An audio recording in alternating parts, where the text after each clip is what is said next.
Hey guys, this is your friend Iggy back again with Dragon Blogger.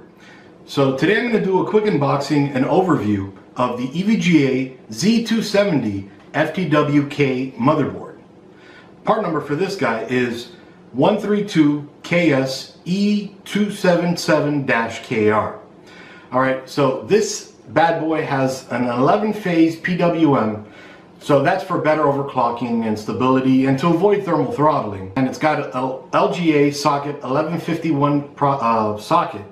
It's for Skylake and Kaby Lake processors. And it is ATX, so it's going to fit a little bit better in a lot of your cases today. So needless to say, it's not eATX. But anyway, before I go on, let's get to the unboxing so you can see what's inside. And I'll tell you a little bit more about it. Alright guys, here she is again, the EVGA Z270 FTWK, model number 131KS-E277KR. That's the front of the box. Then we have the side right over here. Alright, then we have the back. The back just goes over a little bit of the features and specifications and everything. Alright, definitely good to look at it. Good info there. And then we have this side, kind of just going over the EVGA BIOS. And then we have the bottom, just shows you the package contents. And then some of the logos and certifications they have. And the top kind of just goes over the model number and a few other things here. So let's go ahead and unbox it real quick. So I'm just going to cut this open. Still sealed.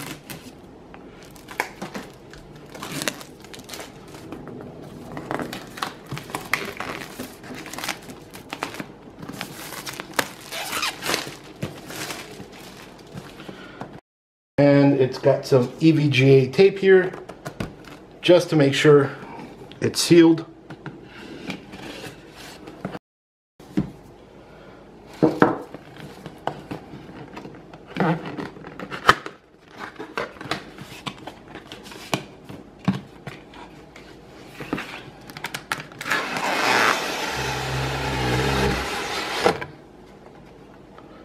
Alright, and just to show you, even though it's a big box, nothing else in there, put that aside. And as usual with EVGA products, comes in a nice black box. And taped to the top of the box. Little screw here, probably for the M.2 PCI-E SSDs. You can see that right here. Alright, I'm just going to leave it right up here. Then we have in here the I/O shield for the board. I'll just open that up for you. You can see that all nice.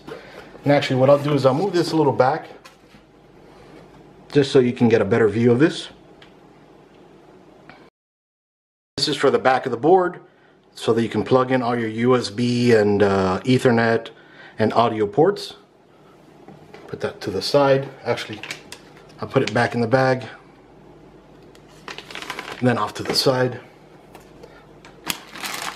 Alright, and Sata cables.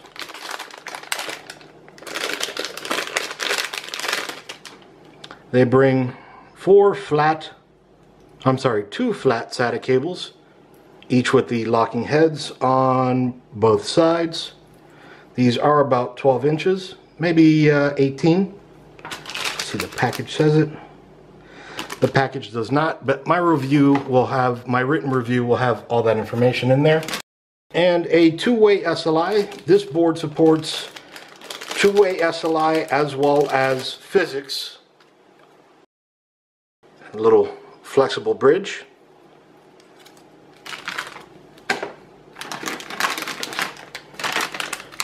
And an ID cover.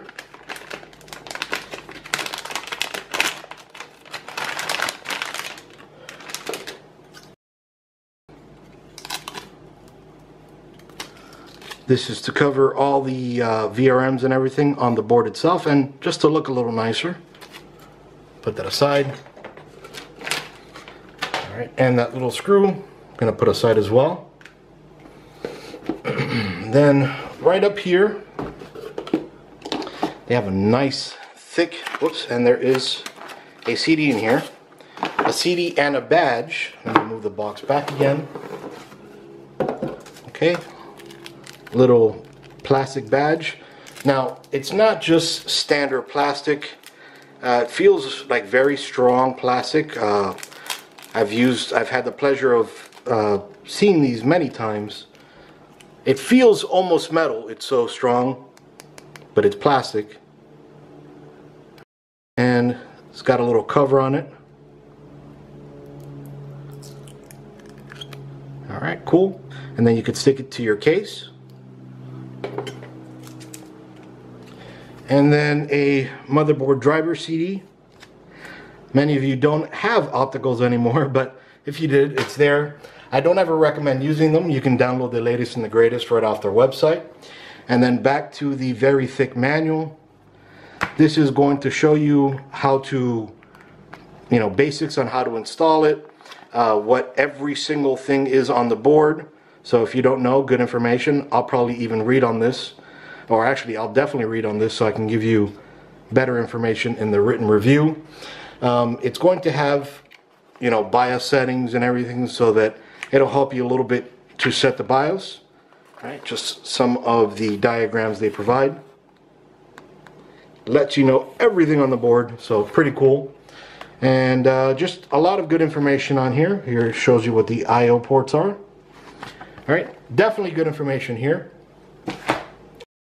And I'm going to bring this back over here. Just taking this piece off, it just separates the instruction manuals from the board itself. And then the board itself. So I'm going to put the box away for now, just so that we have a little bit more room here. And I'm going to take the motherboard out of the bag. Alright, and I'm going to lay it down because they provide this foam insert so that, it doesn't touch anything anywhere. And then here they have little heatsink.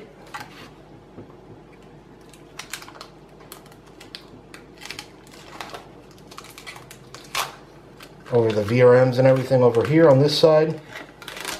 Just gonna take that off.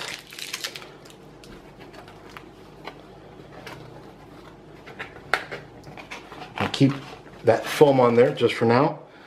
Very nice, thick and sturdy heatsink there. Alright, the back of the board shows you the USB 3, the USB 3.1, USB-C, the killer NIC Ethernet, but then they also have a Intel Ethernet as well. Then to reset the CMOS right over here, HDMI and DisplayPort for the integrated Intel video, which if you don't have an EVGA card or another video card right now, you could use it in the meantime. Just may not want to stick to it, but either way. Then the HD audio and optical audio. Then they have right over here another piece of can't take it off. Another piece of plastic over the heatsink over here.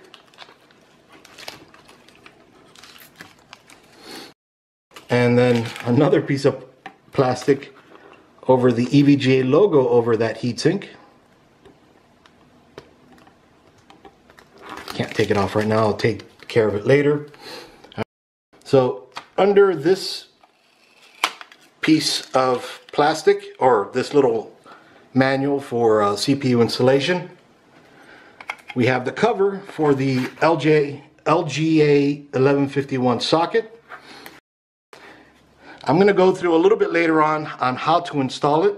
Not only how to install the CPU, but how to install the motherboard and how to build a system out of this as well. So here are the two PCI-E by 16 physical slots, but if you're going to use both of them, they're going to downclock to 8x. You're not going to see much of a difference at all there. Then a PCI-E by 4 slot right over here, and then a by 1 over here. Then over here they have the ATX 24 pin for your power supply, the CPU 8 pin to provide power to your CPU. Now, if you're going to be doing a lot of overclocking, so then down here they have a 6 pin. This is actually to provide enough power for the PCI-E slots, though I don't think you'll run into that problem, but anyway, it's there. Okay, then they have here 2 USB 3.0 headers right down there, so for your front panel headers. Then they have a what is this one right here, a front panel audio header. Then they have a USB 2.0 header. Up here is to connect all your lights, your reset power, your reset switch, your power switch, all that good stuff. And then right here we have the SATA 3 ports. Then these are also 4 SATA 3 ports, but they also double as SATA Express as well. And then we have over here the U2 slots, or slot, for all your amazingly fast SSDs. And then we have up here the covered up,